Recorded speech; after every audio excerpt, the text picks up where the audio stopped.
Travailler pour le Seigneur en annonçant son message ne se fait pas toujours dans la facilité.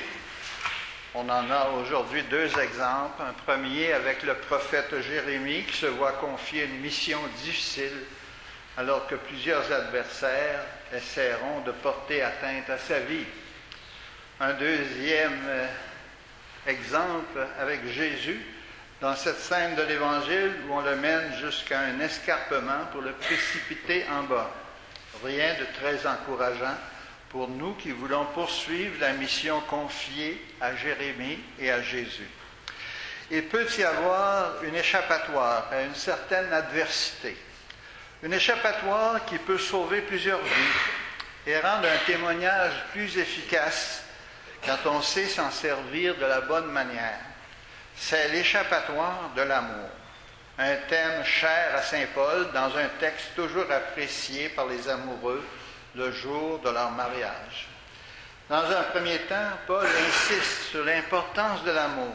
S'il me manque l'amour, je ne suis rien.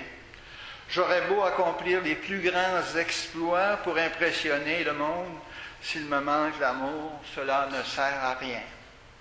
Combien de fois avons-nous été témoins d'enfants qui avaient grandi, qui ont hérité de grands biens de leurs parents et qui nous ont dit leur déception parce que l'un des parents, et parfois les deux, ne leur avait pas été tellement présent au cours de l'enfance et de leur adolescence, occupés à gérer les grosses affaires. L'argent reçu en héritage n'a pas su combler le manque d'amour à un âge important de leur vie. Combien de conjoints, en particulier des femmes, ont connu la même frustration d'avoir élevé les enfants tout seuls alors que le monsieur travaillait d'arrache-pied à ramasser une fortune. Dans un deuxième temps, Paul ne perd pas de temps à définir l'amour. Il se contente d'en énumérer quelques caractéristiques dans le concret de la vie de chaque jour. L'amour en service, l'amour ne jalouse pas, ne se gonfle pas d'orgueil, ne fait rien de malhonnête, n'entretient pas de rancune, trouve sa joie dans ce qui est vrai, supporte tout, fait confiance en tout, espère tout. Comme il est difficile de ne pas entendre le message du Seigneur de la part d'une personne dont la charité est exemplaire. Comme il est difficile pour un enfant prodigue, dont la vie s'est éloignée de la ligne droite indiquée par les parents, de ne pas reconnaître un jour ou l'autre l'amour de son père ou de sa mère. Combien de prisonniers au cœur rempli de haine et de révolte pleurent en parlant de leur mère.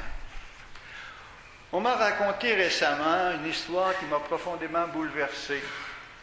L'histoire dramatique d'un jeune homme qui s'était fait littéralement chasser de la maison par son père quand il avait révélé son homosexualité. Il est disparu sans donner de nouvelles pendant plusieurs années. Son père et même son frère aîné sont décédés et personne ne l'a revu. Quelques années plus tard, et ça vient d'arriver, je crois que c'est l'année dernière, la sonnerie de la porte se fait entendre à l'heure du souper. La mère répond, et sans manifester aucune surprise, et surtout sans poser de questions, elle lui dit « Assis-toi, la table est prête ». Le souper se déroule sans faire aucune allusion au passé, sans demander où il vit présentement. Au départ, l'enfant, qui n'est plus un jeune homme, se lève, embrasse sa mère et lui dit « Je reviendrai ». Voilà la preuve d'un amour qui n'a pas su mourir malgré les épreuves, malgré de longues années d'absence et d'inquiétude. Un témoignage qui m'a profondément bouleversé, car j'ai connu l'homme alors qu'il était étudiant. C'est cette sorte d'amour qui ne passera jamais et qui s'incruste dans les fibres les plus profondes d'un cœur humain. On ne peut pas oublier quelqu'un dont l'amour est exemplaire. Ce jeune homme-là n'avait jamais oublié l'amour de sa mère. C'est difficile aussi d'aller à l'encontre d'un cœur aimant.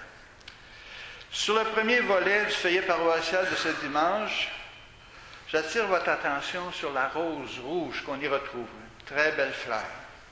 Le symbole parle de lui-même. La rose est naturellement symbole de l'amour.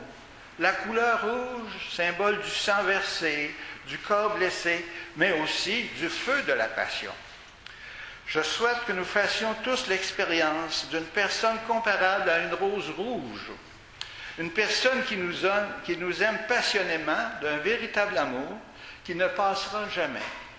Un amour qui peut soulager et même guérir un cœur profondément blessé par les adversités de la vie. Avec cet amour, nous serons vraiment comblés. Amen.